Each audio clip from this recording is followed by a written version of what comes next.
Chapter 2. The crematory was owned by none other than Amerigo Bonazera. Neri had his own key. He and Garachi went right in the front door, and stripped out their bloody clothes, and into the best of what they could find in a back room. Garachi was a big man. The closest thing to a fit was a linen suit the color of baby shit, and 2 sizes too small. Bonazera was semi-retired, living most of the time in Miami Beach. His son-in-law took the suitcase and the wad of bloody clothes from Neri and didn't say a word. One of Garachi's men drove him home. It wasn't even midnight. Charlotte was still wide awake, sitting up in bed, doing the Times crossword puzzle. She was good at crossword puzzles, but did them only when something was eating at her. Nick Garachi stood at the foot of her bed. He knew how he looked in that suit. He cocked his head, arched his eyebrows in a way he hoped was comical, and thrust out his arms the way a vaudevillian would as he said, "Ta-da!" His wife did not laugh or even smile. The gangland-style slayings of Philip Tattaglia and Emilio Barzini had been on the television news. She tossed the Times aside. "Long day," Garachi said. "Long story, okay, Char?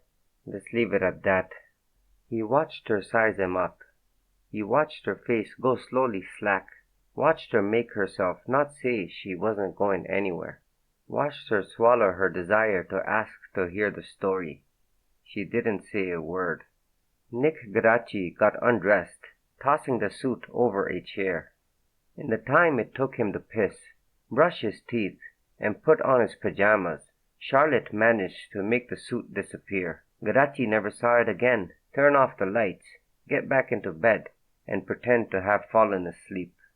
In New Hampshire, in her parents' house, Kay Corleone lay next to her sleeping children in the same double bed she had as a girl, trying to concentrate on the Dostoevsky novel in her hands, dogged by the questions she hadn't asked, and knew she couldn't ask, about why Michael had not only suggested this visit but picked the dates.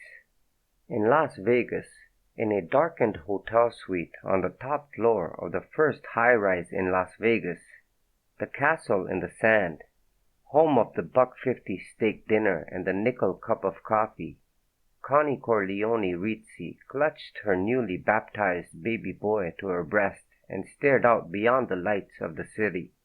The last light of day drained from the desert. She was happy. Connie was not, as a rule, a happy person. She had not had an easy day, getting up so early for that flight and then having to contend the whole way with her 6-year-old son Victor's epic squirming and resourceful misbehavior, while her mother, Carmela, barely lifted a finger to help and just nattered on and on about how this trip had made her miss Mass. But the baby, Michael Francis Rizzi, christened yesterday, named after her brother Mike, who'd stood as the boy's godfather, had been a perfect angel, sleeping and cooing and burrowing that little nose into her. Somewhere over the Rocky Mountains, for the first time, he had laughed. Now, every time she blew on his forehead, he'd do it again. It was a sign, she thought. Babies bring their own luck. The move out here would be a new start for everybody. Carlo would change. He had changed. He hadn't hit her since she'd gotten pregnant with this baby. Mike was going to give Carlo a lot more responsibility in the family business now. Carlo had been supposed to make the flight too, to look at houses and help shop for other things they'd need. But at the last minute, Michael had said he needed Carlo to stay. Business. Neither her father nor any of her brothers had ever done that before. Made Carlo feel like he mattered. She moved her infant son to her other breast and stroked his soft, fine hair. He smiled. She blew on his forehead. He laughed, and she did too. In the next room, Vincent started jumping on the bed, which he'd been told countless times not to do. The phone rang. Connie smiled. That will be Carlo. She let Victor answer. "Mom," the boy called. "It's Uncle Tom." Hagen. Connie stood. The baby began to scream. On the street below, draped in a long black shawl, Carmela Corleone emerged from the hotel, head down, shielding her eyes from the glare of the neon lights, muttering to herself in Italian. She started down the strip.